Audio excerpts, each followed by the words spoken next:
Okay, for today's devotional, we're going to take a look at a verse. I hope it's not too obscure for you, but I'm really interested by this. 2 Samuel chapter 14, verse 14. Here's the verse. For we will surely die and become like water spilled on the ground, which cannot be gathered up again. Yet God does not take away a life, but he devises means so that his banished ones are not expelled from him. This is one of the best gospel passages of the Old Testament, and it has an intriguing background.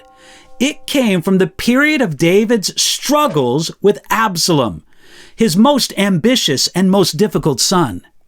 In the aftermath of David's sin with Bathsheba, he faced one crisis after another in his family life. It began when David's son Amnon raped his own half-sister Tamar. In retribution, Absalom murdered Ammon, and then he left the country, finding safety in a foreign capital. Banished from the kingdom of Israel, Absalom waited until his terrible crime was no longer front-page news, and then he put into play a plan to come back to Israel. He needed an inside man. Absalom needed an advocate to make the case before his father, King David. Finding no willing helper, he terrorized the normally unshakable Joab into representing his need before David. Joab brought the problem to David in a clever way, through a poor, widowed woman who told a false story meant to pull on David's heart. The idea was to convince David that though it was terrible to lose one son to murder, it was worse to lose another son to banishment and exile. Now that brings us to 2 Samuel chapter 14, verse 14, the verse I read at the beginning. The poor widow woman, known as the woman of Tekoa because of her hometown, is indirectly applying the point of her clever story to David. She spoke boldly to David, confronting his sin of not initiating reconciliation with Absalom. Because he was estranged from David and growing more and more bitter, Absalom was a threat to Israel, and if David allowed it.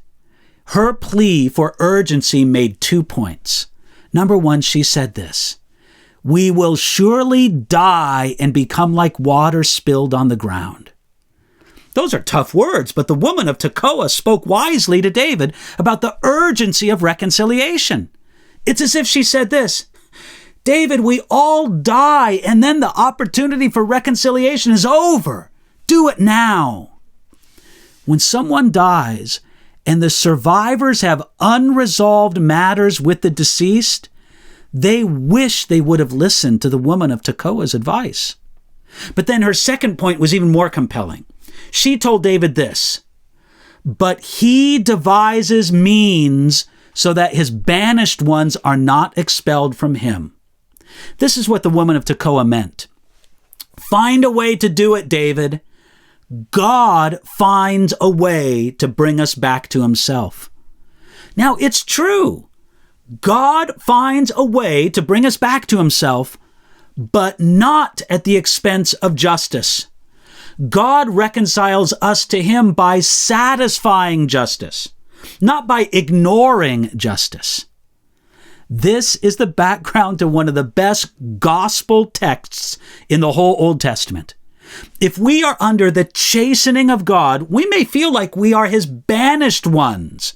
Yet we can recognize our place as being his banished ones, belonging to him, and trusting him to bring us back to him. God devised a way to bring the banished back to him that they might not be expelled from him. And that way is through the person and work of Jesus Christ and how he stood in the place of guilty sinners on the cross, receiving the punishment that we deserved. Now, when the woman of Tekoa applied this second point, she spoke to far more than King David. At that moment, the Holy Spirit inspired her, and she unwittingly spoke across the centuries. If God has brought you to himself, then you must take a sober inventory of life. Who have you banished? Who are the exiles from your heart? Since God went to such lengths to bring us back, we should extend ourselves to those we have banished from our life. We need to hear the sermon from the woman of Tekoa and hear it today.